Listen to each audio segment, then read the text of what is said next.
Glass lab में क्या होता है तारीख? रिफ्रैक्शन, कॉन्सिक्वेंसेस ऑफ रिफ्रैक्शन में ग्लास स्लैब में जब रिफ्रैक्शन होता है तो डिविएशन होता है, लैटरल डिस्प्लेसमेंट होता है कि एपरेंट डेप्थ दिखता है। और नहीं, ग्लास स्लैब में लैटरल डिस्प्लेसमेंट नहीं होता। ग्लास स्लैब में लैटरल डिस्प्लेसमेंट पढ़ना है, प्रिज्म में डिविएशन, और डेंसर रेयर मीडियम में एपरेंट डेप्थ।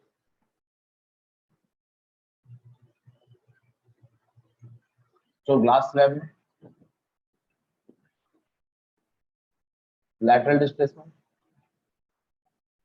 प्रिज्म में डिविएशन, और डेंसर मीडियम, किसी भी डेंसर मीडियम में अगर ऑब्जेक्ट रहे तो रियल डेप्थ और एपरेंट डेप्थ, ये हेडिंग लगाइए, रियल डेप्थ, एपरेंट डेप्थ।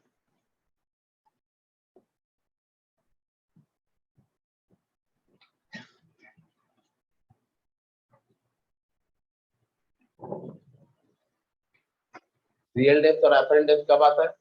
अगर ऑब्जेक्ट लोग के सामने आ जाए, सामने आके बैठ जाओ जगह पे। रियल डेप्थ, एपरेंट डेप्थ का कॉन्सेप्ट कब आता है? whenever an object is placed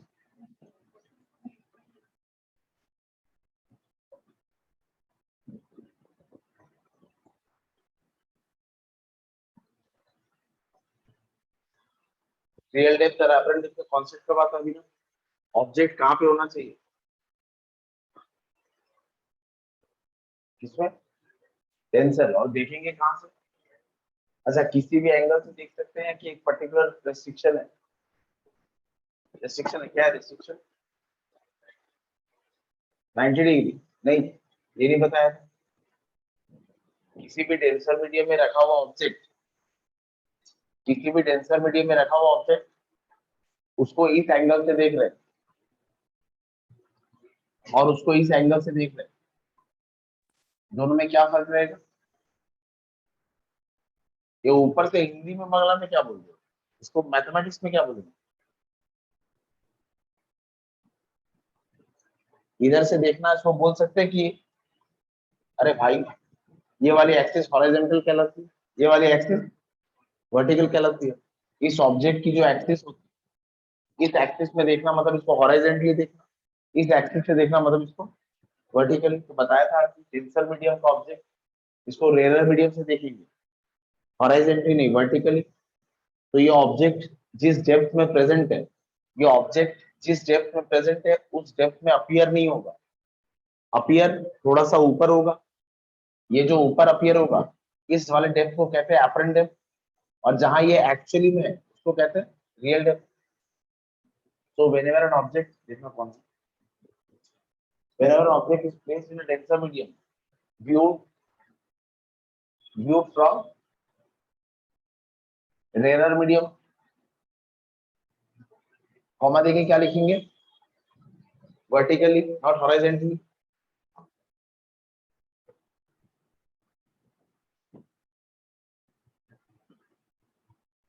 the object, साला ऐसी लगा, द ऑब्जेक्ट अपीयर्स। अच्छा, ऑब्जेक्ट अपीयर कहाँ हो रहा है?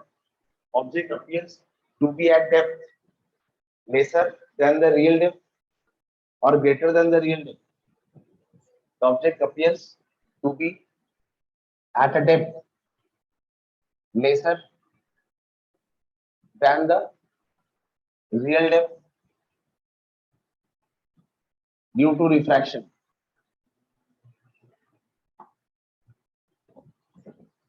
ऐसा क्यों होता है? ये डायग्राम बनाने से समझ आ जाएगा। डेंसर मीडियम का कोई भी ऑब्जेक्ट ले लीजिए, इसमें से एटलीस्ट दो रे बनानी होती है हमें, ताकि हमें इमेज देख सके। For the sake of simplicity पहली रे ऐसे सीधी निकालते हैं जो सीधी चली जाएगी, दूसरी वाली रे एक पर्टिकुलर एंगल में है और फिर यहाँ नॉर्मल बना के ये वाला एंगल ऑफ इंसिडेंस होगा, एंगल ऑफ रिफ्रैक्शन ज्यादा होगा क्योंकि डेंसर से रेयर में जा रही है। अब तुम कहीं से भी देखोगे तो तुम्हें ये रे बैक जाने पर, ये रे बैक जाने पर जहां मीट कर रही है वहां ऑब्जेक्ट दिखेगा, ये उसका, ये ऑब्जेक्ट इमेज है, ये ऑब्जेक्ट। अच्छा, इसमें थोड़ी सी न्यूमेरिकल, थोड़ी सी मैथमेटिक्स सॉल्व करेंगे और मैथमेटिक्स में एक अप्रोक्सीमेशन रहेगा। ये देखो, अगर ये सेंटर है, ये वाला डिस्टेंस सेंटर से सर्कल के ऊपर, सेंटर से सर्कल के ऊपर कहीं भी लाइन बनाएंगे वो सेम डिस्टेंस का हो, वो सेम डिस्टेंस का हो। लेकिन सेंटर को छोड़कर किसी और पॉइंट से, सेंटर को छोड़ के किसी और पॉइंट से आप कोई दो लाइन बनाइए, ये एक लाइन और ये एक लाइन, ये सेम डिस्टेंस की होगी। All the lines drawn from the centre of a circle और स्फीयर टू द सरफेस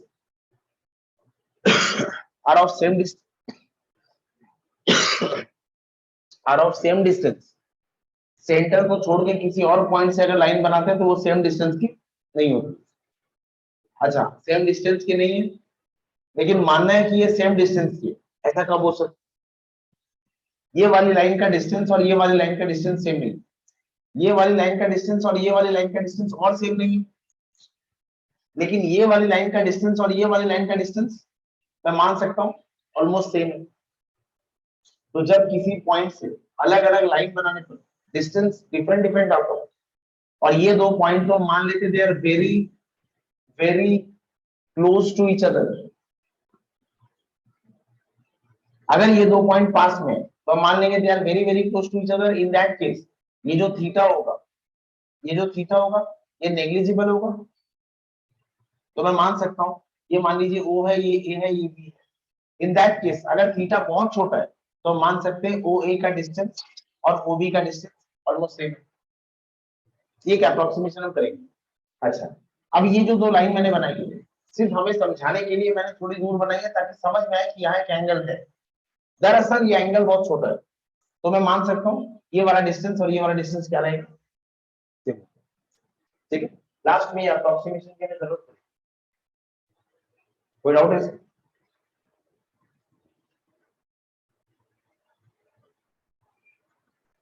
पहले समझ लीजिए आप, लिखना बुक में भी मिल जाएगा सर।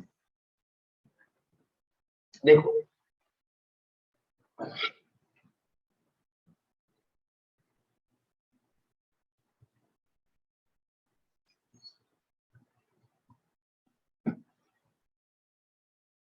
फिर कह रहा हूं सिर्फ समझाने के लिए थीटा मतलब बहुत छोटी लाइन थी, आपने अल्ट्रा माइक्रोस्कोप से जूम करके देखा है तो आपको ऐसा, ये लाइन बैक करेगी और फिर जहां मीट कर रही है वो ये वाला पॉइंट है, ऑब्जेक्ट, ये ऑब्जेक्ट था, ये इमेज है, इसको मान लेते ए, इसको मान लेते बी। अच्छा, यहां पर ये एंगल ऑफ इंसिडेंस है ना और ये एंगल ऑफ रिफ्रैक्शन है, sine I, sine I by sine R, ये लिख सकता हूं मैं। अच्छा, आई कौन से मीडियम में, डेंसर में कि रेयर में? म्यू को क्या लिखूं हम, आई जिस मीडियम में है वो मीडियम यहाँ मीडियम होगा, और आर कौन से मीडियम में, एयर में, यहाँ क्या होगा, एयर, यहाँ एयर होता है। अच्छा, तो मैं इसको ऐसे लिख रहा हूँ मीडियम और ये एयर, क्योंकि एंगल ऑफ इंसिडेंस मीडियम में है, एंगल ऑफ रिफ्लेक्शन एयर में। यही तरीका हम अपनाए थे हमने, इसे पता चल जाएगा कि मीडियम में एंगल ऑफ इंसिडेंस हो रहा है, एयर में angle of refraction. M for medium, A for air. अच्छा, अब देखो इधर,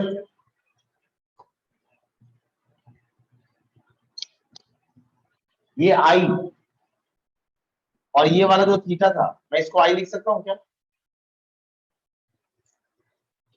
दो पैरेलल लाइन, ये वाली नॉर्मल बनाई है मैंने, ये नॉर्मल है। दो पैरेलल लाइन, ये वाला एंगल जो होगा ये वाला एंगल के बराबर होगा, तो इसको मैं लिख सकता हूं एंगल, एंगल ओ ए ओ बी, ये आई के बराबर होगा, लिख सकता हूं ना। अच्छा, ये अगर एंगल आर है तो बेशक ये भी एंगल आर है। दो पैरेलल लाइन, ये जो एंगल है ये भी एंगल होगा, करस्पॉन्डिंग एंगल्स, ये आर है तो ये भी आर है, ये आई तो ये भी आई है। कोई डाउट है इसको? एंगल ए आई बी, ये आर होगा। In triangle, in triangle O A B, in triangle O A B and in triangle I A B. अच्छा, एंगल ओ ए बी से मुझे क्या मिल सकता है? ए ओ बी लेते हैं तो ये आई रिप्रेजेंट हो जाएगा A O B and A I B. Angle A O B से मैं साइन आई कैलकुलेट कर सकता हूँ क्या? क्या होगा साइन आई? साइन क्या होता है?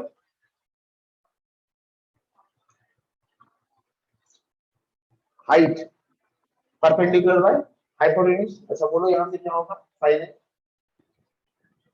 A B by O B, A B by O B, तो मैं ऐसे लिख सकता हूँ A B by O B. अच्छा, साइन आर क्या होगा?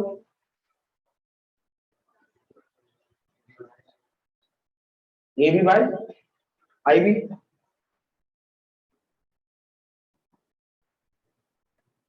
अब ये वैल्यू यहां पुट कर दो,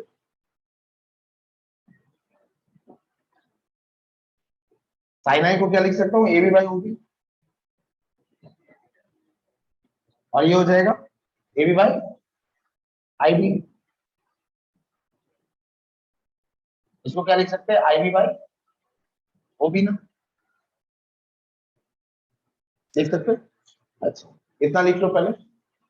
अब जो अप्रोक्सीमेशन की बात करी थी वो यूज करें।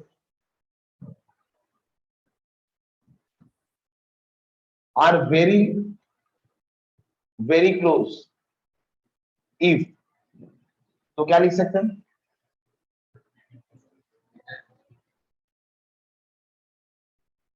अगर ये दोनों डिस्टेंस काफी, ये दोनों पॉइंट काफी पास है तो इसको ऐसा लिख सकता हूं मैं, आई बी और आई ए सेम है।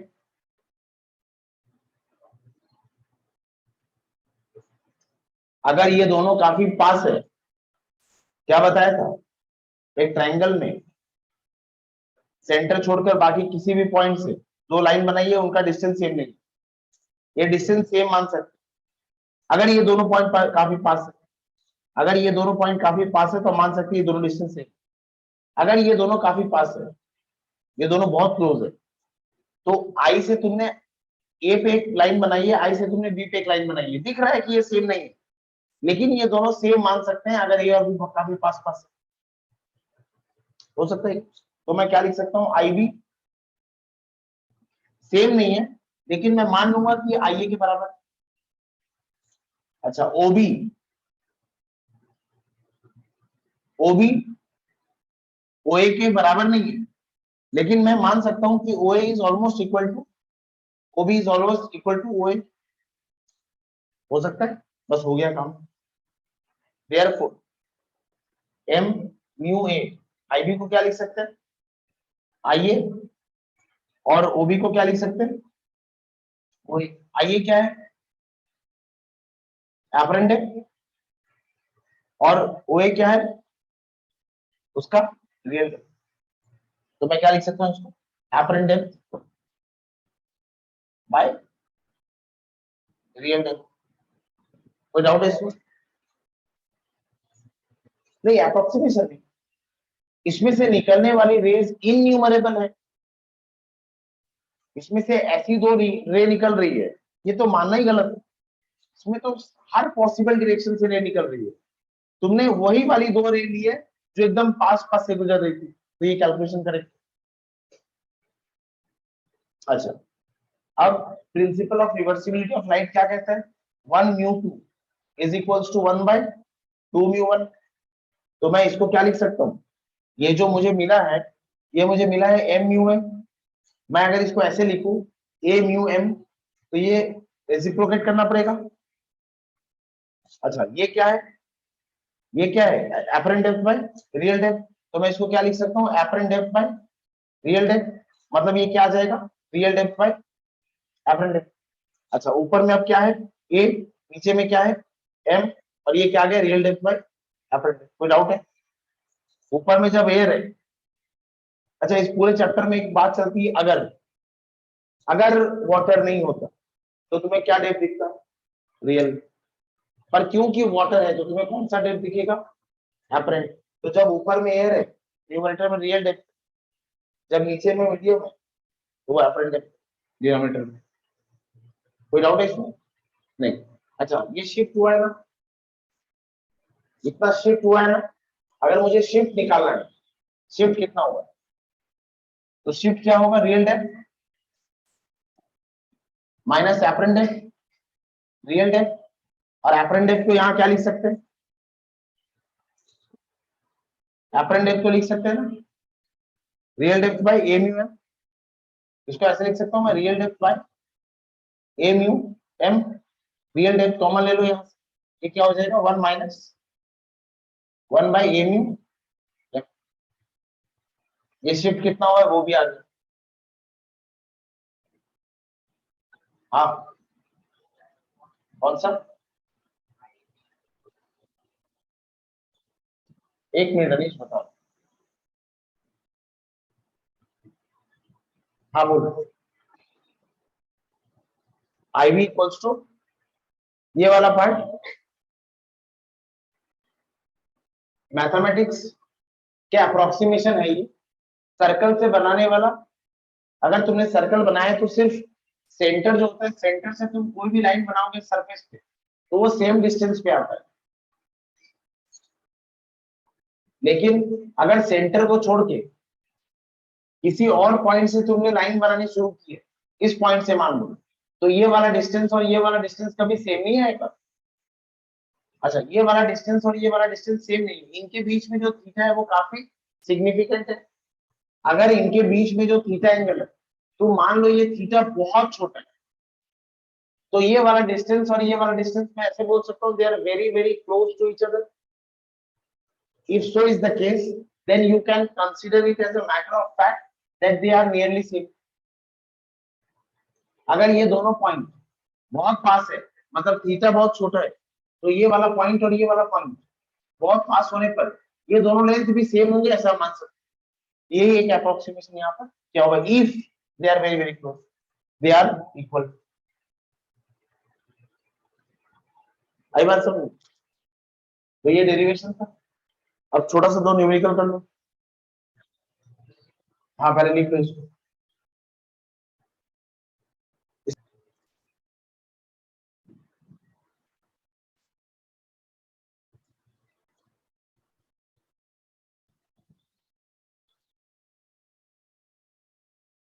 तुमको कुछ समझ आया, दिमाग लगाओ।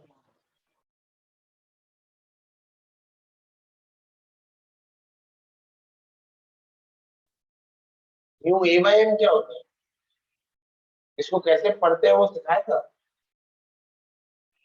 ए म्यू बाई एम, इसे समझ में नहीं आया, ए कहाँ है म्यू कहाँ है, तो कैसे बोलते हैं, refractive index of F M with respect to, refractive index of medium with respect to air.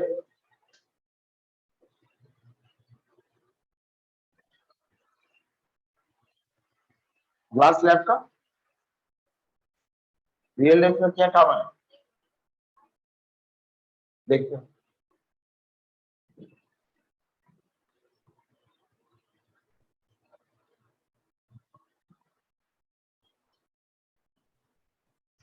हो गया, स्टार्ट करें। ये बता दो, ये वाला पार्ट अभी तक नहीं हुआ तेरा ये। प्रभु अनोखी माया। हाँ?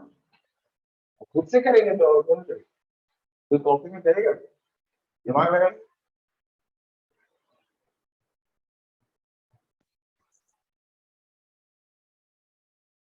वाटर में जब कोई ऑब्जेक्ट रहेगा और मैं तुम्हें पूछूं इसका रियल डेप्थ क्या है, तो तुम स्केल रखोगे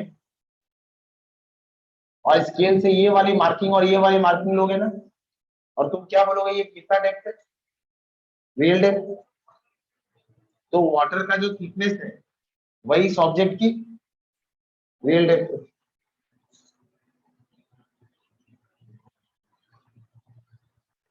समझ आया? समझी? चल फिर, नहीं आया समझ?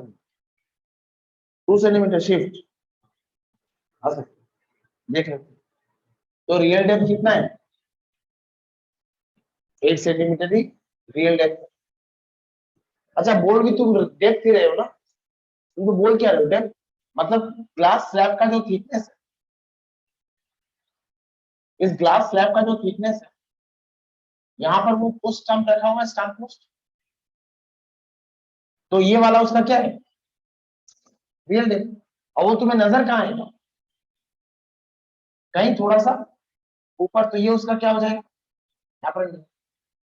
तो रियल डेप्थ मुझे पता है, एपरेंट डेप्थ क्या होता है, real depth by A mu की बार क्या होगा जी, ये डिराइव किया था हमने। रियल डेप्थ कितना है, 8 सेंटीमीटर, और ए म्यू जी कितना है, 4/3, तो ये कितना हो जाएगा, 8 इंटू 3/4, मतलब 2 सेंटीमीटर। तो शिफ्ट कितना होगा, real depth minus apparent depth, ये छोटा सा ये जो है ये शिफ्ट है, 8 - 6। हाँ प्रभु क्या हुआ, तो 6 ही तो आया प्रभु, 6 नहीं आया, 6। वो प्रभु थोड़ा सा इधर उधर हो जाता है।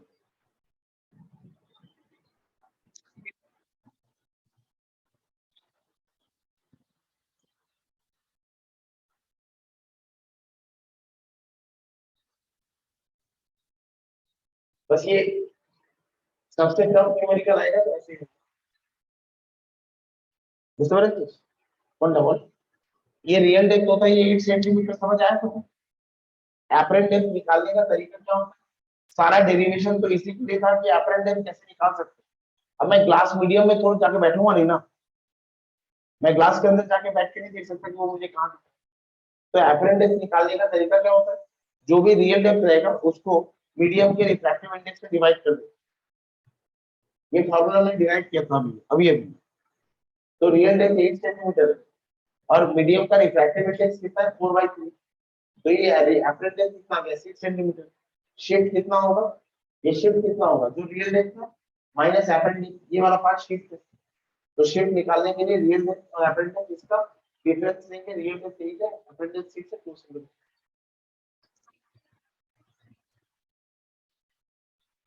1.5, वो मान लो ये है, देख लेट, ठीक है, आया समझ। अब लिखिए डिविएशन इन प्रिज्म, सेकंड टॉपिक। अच्छा, ये रियल डेप्थ और एपरेंट डेप्थ किस किस फैक्टर पर डिपेंड करेगा, ये एक ऑब्जेक्ट यहां रख दिया मैंने, इसका रियल डेप्थ कितना है अभी, अभी इसका रियल डेप्थ कुछ नहीं है, अभी इसका रियल डेप्थ कुछ नहीं है। अरे कुछ होगा तब तो कोई डेप्थ मापोगे, तुम बोल रहे हो रियल डेप्थ, तो पहले डेप्थ हो तो, अभी ये कुछ नहीं, ये बात समझ आ। अच्छा, अब इसमें मीडियम देखो ताकि इसमें डेप्थ आए।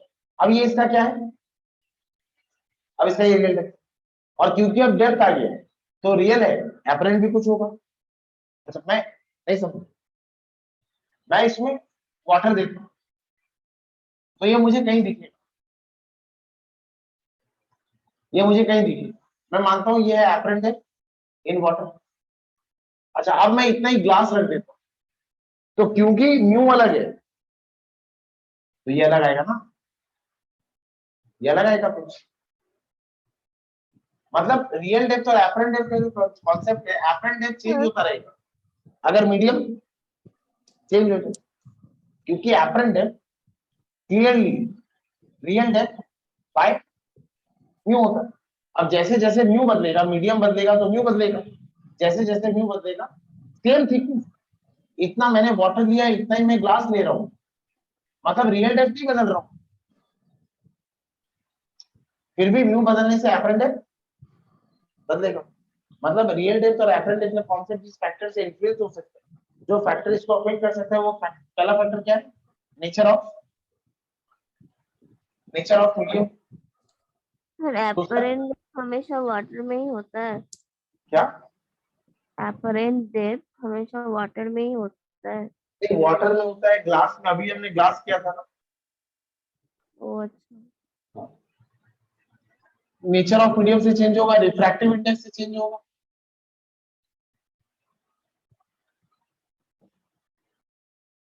लिख लो,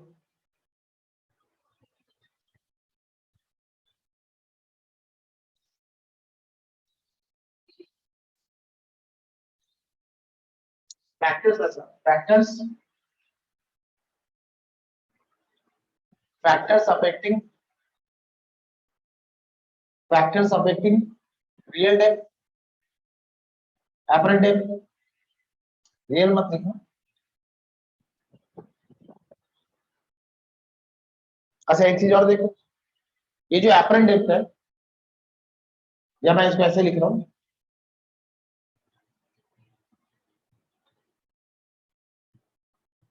अब हम क्या करते हैं,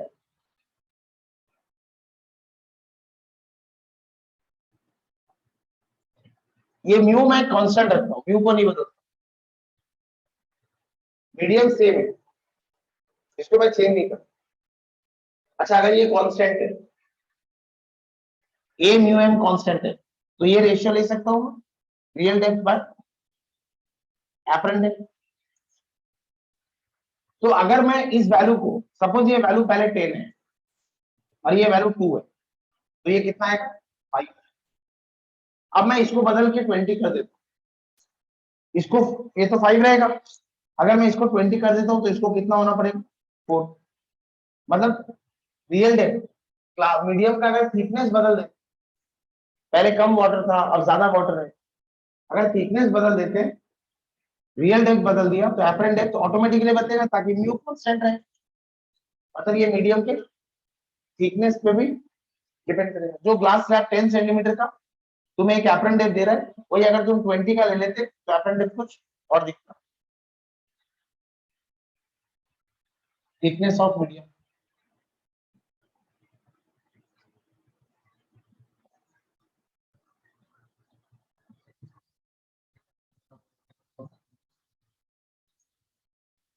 नहीं, थिकनेस ऑफ मीडियम को थिकनेस ऑफ मीडियम में तो काम खत्म, कॉम्प्लेक्स फिगर।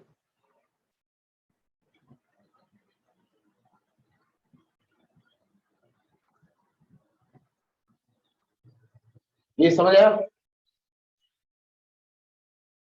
डिविएशन,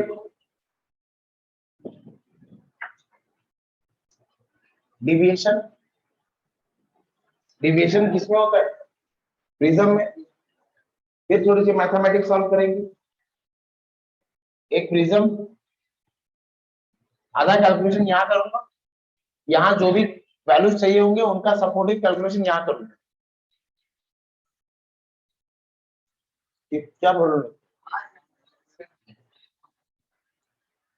अगर समझ आ गया तो खोजना क्यों पड़ता है, मुझे समझ नहीं आती बात। अगर आपने समझ लिया है तो फिर वैल्यू कैसे भी हो, ऐसी बहकी बहकी बात मत। मुझे इतने से बोल के काम करना, मैनेज करना पड़ेगा।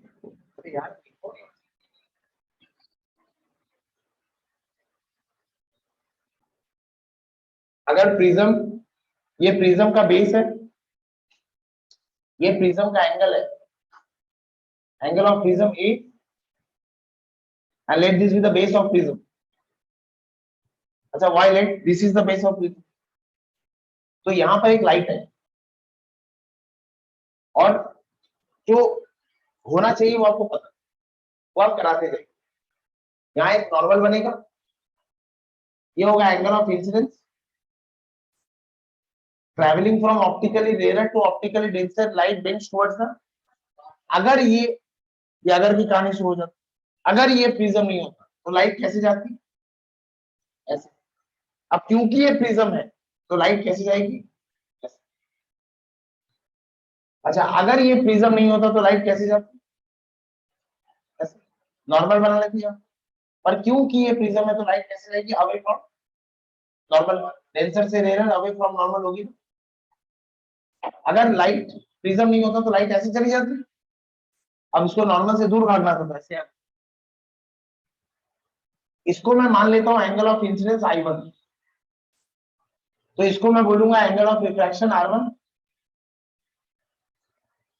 अच्छा, इसको, इस एंगल को क्या मानेंगे, इस एंगल को क्या मानेंगे, principle of reversibility of light कहती है कि अगर ये लाइट बैक इस डायरेक्शन में जा रही है और मैं यहाँ पर एक मिरर रख देता हूँ परपेंडिकुलरली, तो ये लाइट एग्जैक्टली अपने पाथ को रिट्रेस करती हुई आएगी।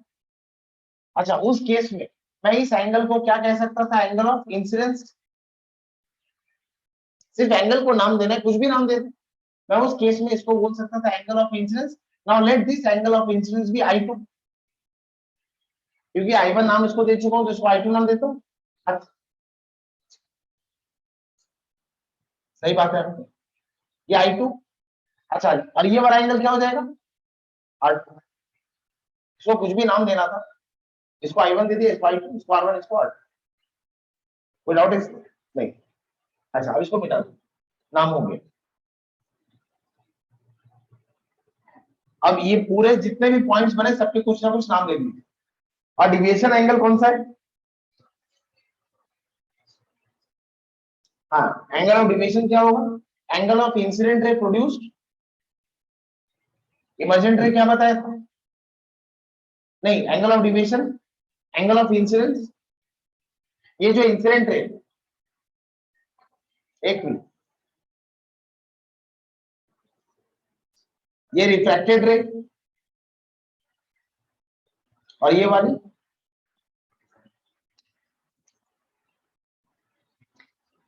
ये वाली इमर्जेंट रे।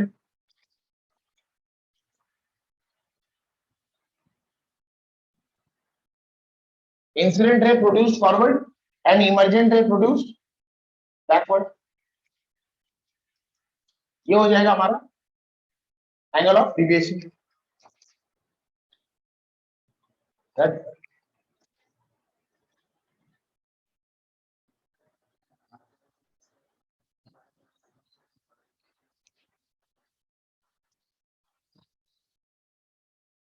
क्या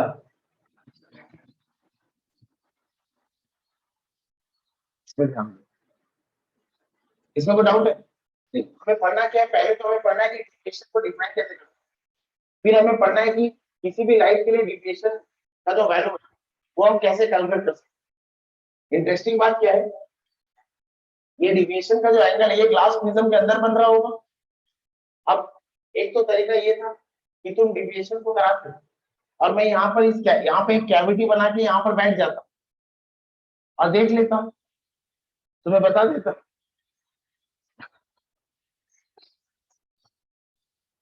हाँ, तो डिविएशन कितना हुआ है ये भी बताना है, अंदर भी नहीं घुस सकता। अच्छा, बेस्ट क्या हो सकता, मैं तो R1 और R2 भी कैलकुलेट नहीं कर सकता, मैं तो R1 और R2 भी कैलकुलेट नहीं कर सकता, R1 R2 ये भी ग्लास प्रिज्म के अंदर ही हो रहा है। I1 I2 मुझे पता है क्योंकि लाइट प्रिज्म में जब स्ट्राइक करेगी, मैं वो भी, मैं तुमको एक ऐसा रास्ता दिखा रहा हूँ जहाँ R1 R2 भी तुमको कैलकुलेट नहीं करना है, तुम खुश हो जाना। इस प्रिज्म में मैं लाइट पास करा रहा हूँ, मैं यहाँ नॉर्मल बना लूंगा, मुझे पता रहेगा मैंने किस एंगल में एंगल ऑफ इंसिडेंस कितना है, और उस उधर से लाइट आ रही है तो मैं बता सकता हूँ एंगल ऑफ I2 कितना है। तो I1 और I2 एक ऐसा वैल्यू है जो मैं खुशी खुशी तुमको बता दूं। अच्छा, एक और वैल्यू है जो मैं और खुशी खुशी बता सकता हूँ, वो है प्रिज्म का एंगल। क्योंकि प्रिज्म खरीदते वक्त मैंने उसको बोला था कि इक्विलैटरल प्रिज्म देना, तो मुझे पता है ना ये एंगल कितना है, 60 डिग्री। तो मुझे I1, I2 और एंगल ऑफ प्रिज्म कुछ इसके टर्म्स में बना दीजिए और मैं एंगल ऑफ डिविएशन निकाल सकूं, तो I will be very thankful to you. तो ये सारा कैलकुलेशन उसी के लिए, ना I1 चाहिए, ना R1 चाहिए, ना R2 चाहिए, और डेल्टा, ठीक है। तो पहले डिविएशन को डिफाइन कर दो, क्या है वो? Deviation delta, angle of deviation equilateral है, 60 90 30 60 90 45 45, तीन प्रिज्म,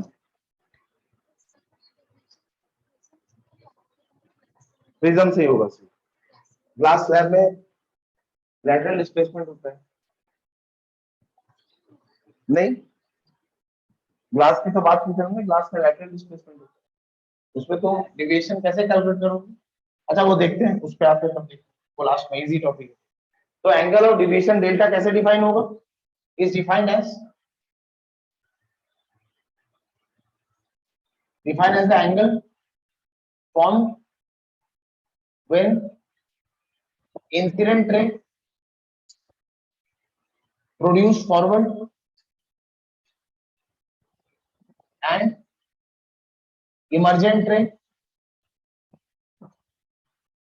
produce backward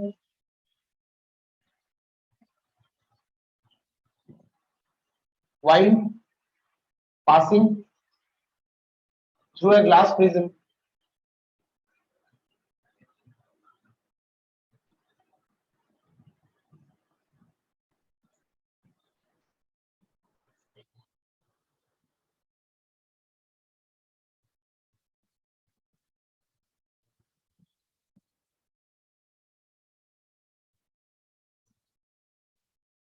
हाँ,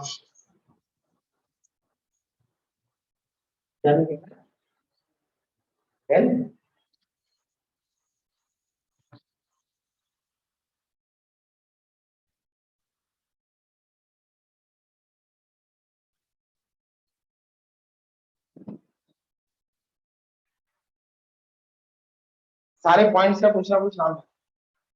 अच्छा, इस पॉइंट को नाम दे देता हूं मैं, इसको नाम देता हूं O, इसको नाम दे देता हूं P, Q, ये R, इसको नाम दे देते हैं। अच्छा, ये नॉर्मल है N1, N2, और इसको नाम दे देते हैं N3।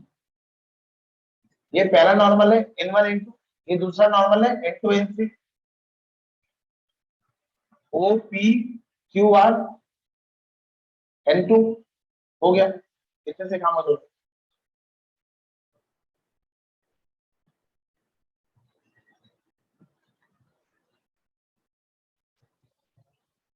हुआ। अच्छा देख, दो कैलकुलेशन कर रहा हूं, पहले समझ लो, बाद में लिख लेना। इन इन क्वाड्रिलेटरल, अच्छा एक चीज और है, एक थोड़ी सी सोफिस्टिकेटेड बात बोल रहा हूं, ये जो डेल्टा है, sum of two opposite interior angle is, ये वाला डेल्टा, ये बता रहा हूं देखो ना, ये वाली जो लाइट मैंने सीधी खींची, ये वाली लाइट, ये वाली लाइट, और ये वाली लाइट जो मैंने पीछे खींची, ये डेल्टा है। Incident ray produce forward, emergent रे प्रोड्यूस बैकवर्ड, इसीलिए तो ये लिखा है ताकि समझ आए। अच्छा, ये जो डेल्टा है, अगर मैं यहां पर एक ट्रायंगल इमेजिन कर लेता हूं, तो ये जो दो ऑपोजिट इंटीरियर एंगल है, ये इसके इक्वल होगा। ये लाइट अगर प्रिज्म नहीं होता तो ये लाइट कैसे जाती, ऐसे। अब क्योंकि प्रिज्म है तो ये लाइट कैसे गई है, ऐसे। मतलब यहाँ लाइट एक छोटा सा डिविएशन सफर किया, उस डिविएशन को नाम देते डेल्टा वन। हाँ, तो इस वाले डिविएशन को मैं क्या नाम दूंगा, इस वाले डिविएशन को डेल्टा 2। ये बात समझेंगे? बस ये सारे वैल्यूज अच्छे से देख ताकि कैलकुलेशन में कंफ्यूजन ना।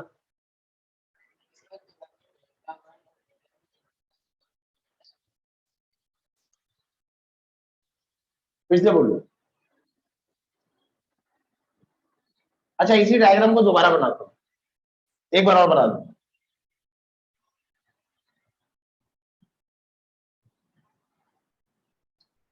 ग्लास प्रिज्म, नेक्स्ट टाइम अब कॉपी में तुम बिना देखे बनाना। लाइट ऐसे आई, ये नॉर्मल, ये एंगल ऑफ इंसिडेंस, ये लाइट ऐसे जाएगी अनिश, ये क्या होगा एंगल ऑफ रिफ्रैक्शन। अच्छा इसको नाम देते I1, इसको नाम देते R1। अगर ग्लास नहीं होता तो लाइट कैसे जाती, ऐसे, मतलब लाइट डिविएट हो गई ना यहाँ पर, इसको नाम देते डेल्टा 1। तो मैं क्या लिख सकता हूँ, I1 is equals to delta 1 plus R1। ये वाली लाइन और ये वाली लाइन अनिश,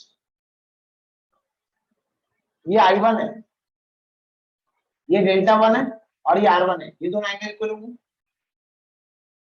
कोई डाउट है इसमें? नहीं। अच्छा अब ये लाइट इधर नॉर्मल बना लो, ये लाइट ऐसे जाएगी, ये क्या होगा एंगल ऑफ इंसिडेंस, ये क्या होगा एंगल ऑफ रिफ्रैक्शन। अगर ग्लास प्रिज्म नहीं होता तो लाइट कैसे जाती, ऐसे। अच्छा इसको क्या नाम देंगे, डेल्टा 2, और ये क्या हो जाएगा हमारा मदर डेल्टा। तो मैं क्या लिख सकता हूँ, I2 is equals to R2 plus डेल्टा 2, और यहां से मैं डेल्टा 1 कितना लिखूंगा, डेल्टा 1 होगा I1 माइनस R1, और यहाँ पे डेल्टा 2 क्या लिख सकता हूँ, I2 माइनस R2। ये बात समझ आई? अच्छा आप नाम दे देते हैं,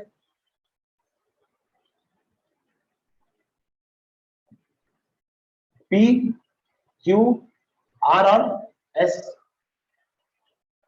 अच्छा N N dash N double dash,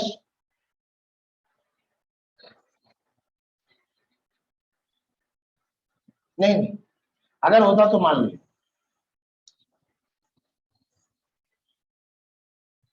अब मैं तुम्हें दूसरी बात बोलता हूँ, मैंने इसको इसको कुछ नाम दे रहा था, मैंने इसको I2 नाम दिया, तो तुम मुझे बोलते सर आपने इसको I2 क्यों नाम दिया, आई तो हम इंसिडेंस के लिए यूज करते। तो मैं तुमको समझा दिया कि यहाँ एक मिरर रखता तो ऐसा होता, ये I2 और ये R2। नहीं कोई एब्सोल्युटली कोई एंगल को नाम देना है, तुम कुछ भी नाम दे दो। अच्छा इसका एक अच्छा सा नाम सजेस्ट करना, इसको नाम दे देते हैं M, इसको नाम दे देते। तो डेल्टा मुझे कैलकुलेट करना है ना। अच्छा डेल्टा क्या होगा, डेल्टा 1 प्लस डेल्टा होगा डेल्टा 1 प्लस डेल्टा 2। डेल्टा 1 कितना है, I1 माइनस R1, और डेल्टा 2 क्या है, I2 माइनस R2। डेल्टा क्या होगा, I1 plus I2 minus R1 plus R2। I1 I2 मुझे पता है, डेल्टा मुझे निकालना है, मुझे तकलीफ बस इसी से। अब थोड़ी ज्योमेट्री, इन क्वाड्रिलैटरल QARN डैश,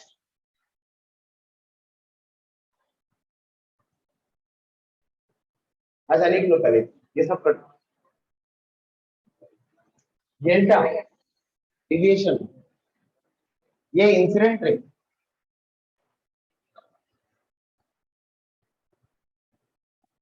ये रिफ्रैक्टेड रे,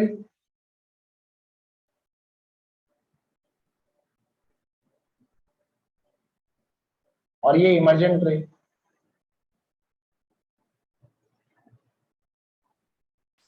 हो गया तुम लोगों को? अब देख लो। अच्छा क्वाड्रिलेटरल के सारे एंगल मिला के 360 कम कर दो तो angle Q A R plus angle A R N dash plus angle R N dash Q plus angle N dash Q A ये सब मिला के 360 होगा। अच्छा, एंगल क्यू ए आर, ये है angle of prism. Angle A R N dash, ये है 90 degree. Angle A R N dash Q A R, यहां 60 डिग्री है। ये कुछ भी हो सकता है, let that be A, where what is this, A angle of prism. अच्छा, ये 90 डिग्री, ए आर एन डैश। अच्छा, एन डैश क्यू ए, इसको क्या लिखूंगा मैं, जैसा वैसे रख देता हूं, R N dash Q, N dash Q A, ये 90 लिखूंगा, इक्वल्स टू 360। अच्छा, एंगल आर क्या, ये angle R N dash Q, इसको क्या लिख सकते हैं, 360 माइनस 180। 360 माइनस 180 कितना होगा, 180, और माइनस ए, देख सकते हो।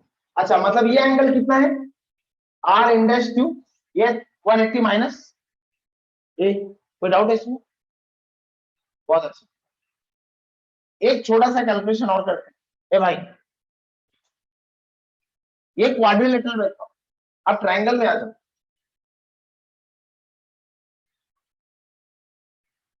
इन triangle Q R N dash, मैं लिख सकता हूं angle Q N dash R equals to 180 minus R1 plus R2।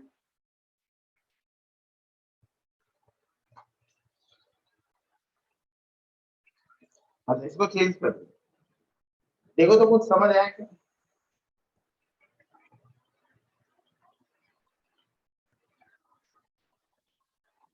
इस ट्रायंगल में, इस ट्रायंगल में ये एंगल कितना है, 180 माइनस R1 प्लस R2। अच्छा, मतलब R इंडेक्स क्यू 180 से R1 R2 माइनस करके आ जाएगा 1, और R इंडेक्स क्यू 180 से माइनस ए करके भी आ जाएगा, मतलब A is equal to R1 plus. अच्छा, therefore A is equals to R1 plus R2। Clear हो गया। तो मैं इस R1 प्लस R2 की जगह क्या लिख दूंगा, I1 प्लस I2 माइनस ए। I1 मुझे पता है, I2 मुझे पता होगा, एंगल ऑफ प्रिज्म भी मुझे पता होगा, डेल्टा आ जाएगा। लिख लो,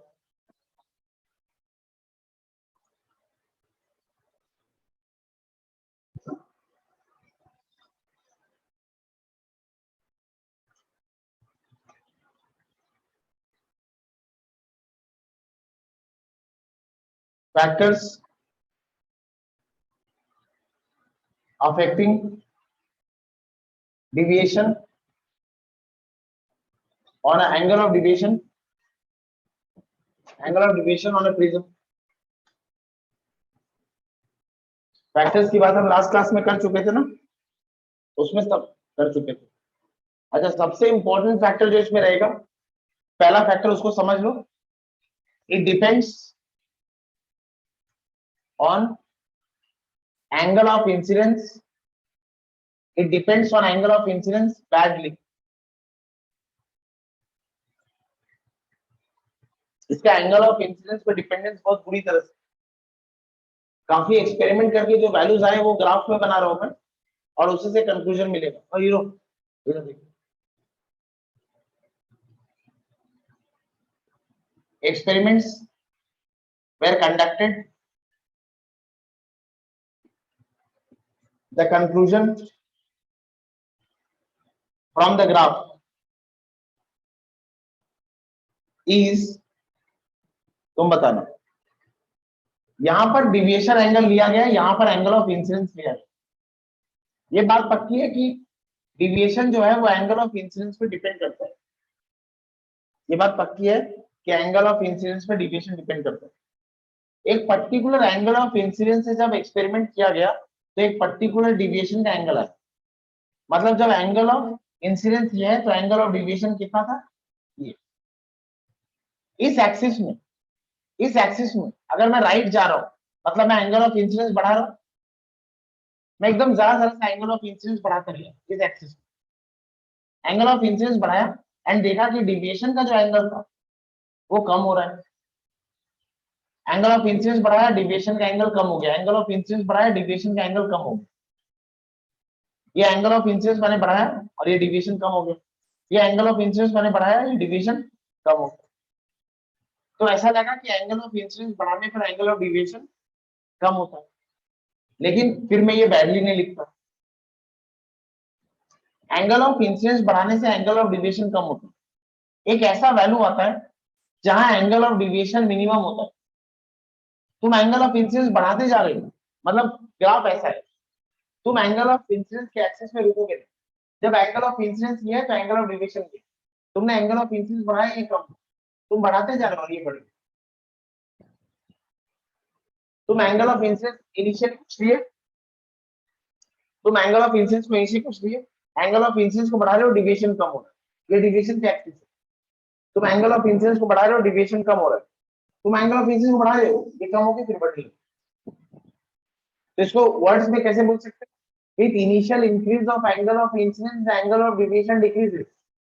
It reaches a minimum, and then with continuous increase of angle of incidence, after minimum it again increases.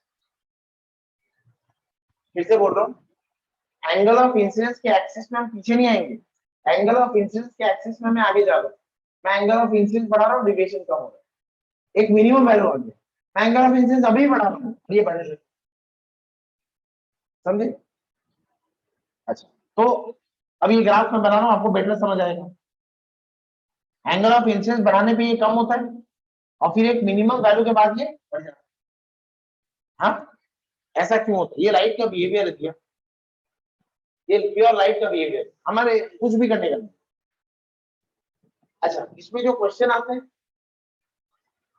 एक ऐसा एंगल ऑफ इंसिडेंस होता है, एक ऐसा एंगल ऑफ इंसिडेंस होता है जिसमें डिविएशन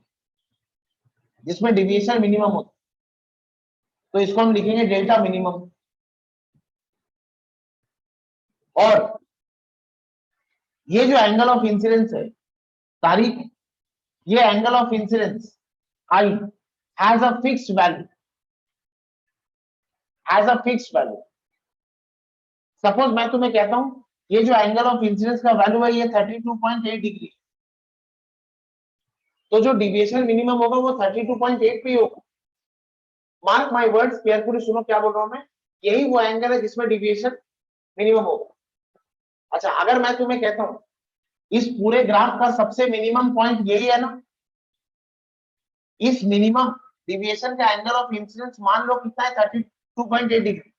अगर मैं तुम्हें कहता हूं 32.7 डिग्री में डिविएशन कम होगा कि ज्यादा होगा? ज्यादा होगा, क्योंकि 32.8 डिग्री ये एक ऐसा एंगल ऑफ इंसिडेंस है जिसमें डिविएशन मिनिमम होता है। ये एक ऐसा एंगल ऑफ इंसिडेंस है जिसमें डिविएशन की वैल्यू मिनिमम है। बाकी तुम एंगल ऑफ इंसिडेंस का कोई भी पॉइंट ले लो, डिविएशन का एंगल इससे तो ज्यादा ही है, समझी? तो अगर मैं तुम्हें कहता हूं angle of deviation is minimum at 32.8 degree, how does the deviation angle changes? If the angle of incidence is changed to 31 degree and 33 degree, अरे इसमें मिनिमम है तो इसको छोड़ के बाकी सारे एंगल में इससे तो ज्यादा ही, ये बात समझे? लाइट का जो पेपर सॉल्व करोगे उसमें ऐसे दो क्वेश्चन, कोई डाउट है इसमें? नहीं, तो क्या लिखेंगे? अच्छा, ये मत लिखना एग्जाम में, वो तो समझाने के लिए बोला, ये समझ आया कितना बैडली डिपेंड करता है। तो क्या लिखेंगे? उस पॉइंट के लिए डिविएशन मिनिमम है, इस पॉइंट के आगे पीछे कहीं भी जाओ तो डिविएशन ज्यादा ही होगा, सिर्फ इसी पॉइंट में डिविएशन मिनिमम होगा, बाकी सारे पॉइंट में डिविएशन का वैल्यू इससे ज्यादा ही होगा। वो कैसे बताया ना, एक्सपेरिमेंट पर कंडक्ट।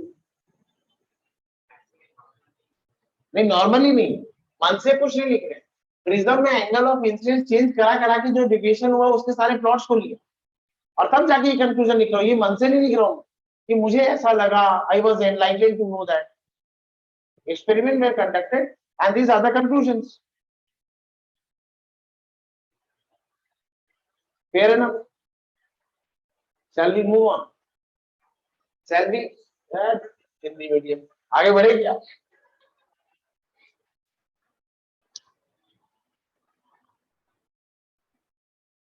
हाँ, तो क्या लिख सकते हैं? It depends on angle of, अच्छा अब आपको याद रहेगा कि डेविएशन एंगल ऑफ इंसिडेंस पे डिपेंड करता है और कैसे डिपेंड करता है ये ग्राफ बताता है। तो with increase in angle of incidence delta decreases, reaches a minimum value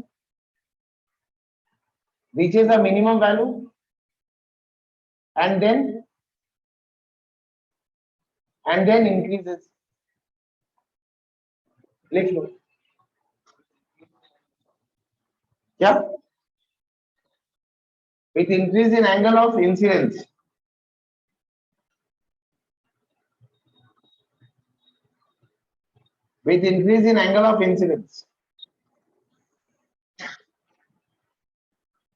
delta decreases. ये छोटे छोटे कॉस्मेटिक चेंजेस देख लिया करो फिर से। अच्छा, डिविएशन का वैल्यू चेंज होगा, इधर इस इक्वेशन से हम क्या क्या बता सकते हैं? आई बदलने से डेल्टा बदलेगा, अगर ए सेम है तो आई बदलने से डेल्टा बदलेगा। अच्छा, अगर आई सेम है तो ए बदलने से भी डेल्टा बदलेगा। नहीं समझा? अरे इस इक्वेशन, अगर एंगल ऑफ प्रिज्म सेम है, अगर तुमने इस प्रिज्म को नहीं बदला, अलग अलग आई के लिए अलग अलग डेल्टा है, और अगर तुमने आई भी बदला तो अलग अलग ए के लिए भी अलग अलग डेल्टा है। मतलब डिविएशन डिपेंड करता है एंगल ऑफ इंसिडेंस पे, देख लिया कैसे, और वो डिपेंड करता है एंगल ऑफ प्रिज्म पे। अच्छा इधर सुन, वही रहो, अगर मैं ए को बढ़ाता जाता, अच्छा पहले ये लिख दो,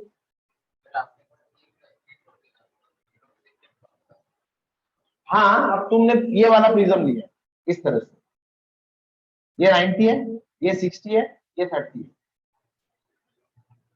तो ये एंगल ऑफ प्रिज्म होगा। अगर तुमने ये वाला प्रिज्म 90 45 45 तो एंगल ऑफ प्रिज्म ये होगा, यहाँ 30। अरे मुन्ना ऐसे ले ले, तो बता तो रहा हूँ यार, ऐसे ले ले, तो ये 60, ये 30, the side opposite to the smaller angle is smaller, the side opposite to the bigger angle is bigger, तो ये तुम्हारा क्या हो गया? Angle of prism.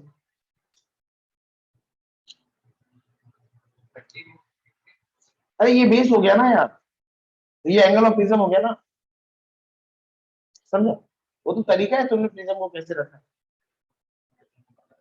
हाँ, यहां तक कोई डाउट है? हाँ, यहां तक कोई डाउट है? अच्छा आप सुनो, फर्दर कंक्लूजन्स, शांत रहेंगे आप? Further conclusions on delta minimum, जब डेल्टा मिनिमम रीच हो गया तो वी वेर शॉक्ड। ऐसा कैसे हो गया? I was literally shocked. अच्छा, तो ग्राफ से मुझे डेल्टा मिनिमम पता चल गया, और ऐसा किस एंगल ऑफ इंसिडेंस में होगा वो भी पता चल गया। तो बाकी फिर एक बार और ज्योमेट्री बनाई, और एक बार ज्योमेट्री और बनाने के बाद जो पता चला वो क्या था? क्या? वही तो देख, पता चल। अच्छा, किस एंगल ऑफ इंसिडेंस में डेल्टा मिनिमम होगा ये पता है हमें। अब हम कैलकुलेशंस वैसे ही कर रहे हैं, मैंने एंगल ऑफ इंसिडेंस वही रखा जिसमें डेल्टा मिनिमम होगा। तो ये वाला जो डेल्टा होगा, जब मैं इसको डेल्टा मिनिमम लिखूंगा ना, जब भी मैं इसको डेल्टा मिनिमम लिखूंगा, ये कोई ऐसा वैसा डेल्टा नहीं, ये वो डेल्टा है जो मिनिमम वाला केस है। अच्छा, when this is delta minimum, refracted ray was found to be parallel to the base of prism. जब ये डेल्टा, मैं ऐसे लिख रहा हूं, जब ये डेल्टा डेल्टा मिनिमम हो जाएगा, जब ये डेल्टा को तुम डेल्टा मिनिमम लिख रहे हो, तो refracted ray is parallel to the base of, prism.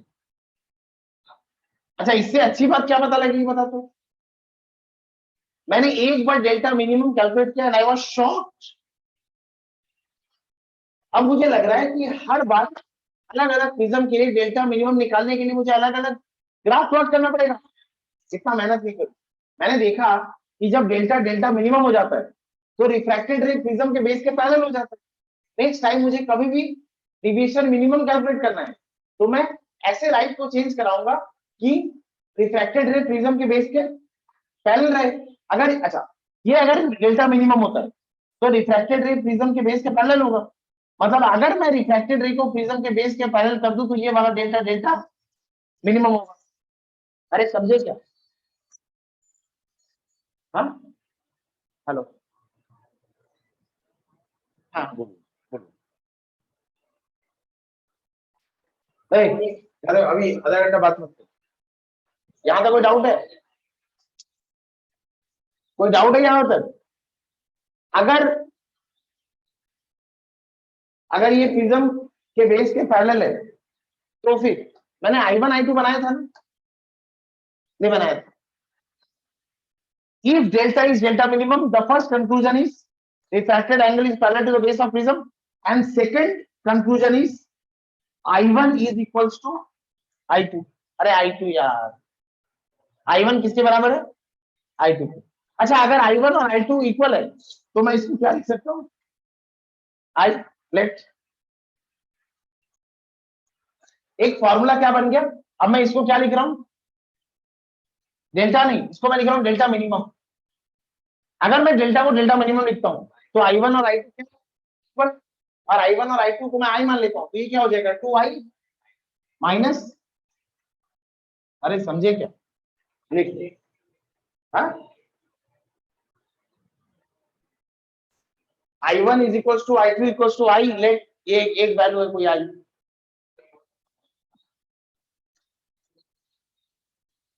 नहीं मुन्ना, ये जनरल है, ये मिनिमम है।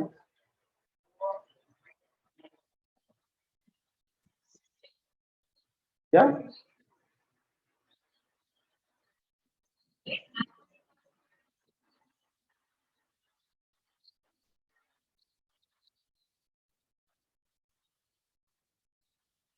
तेरा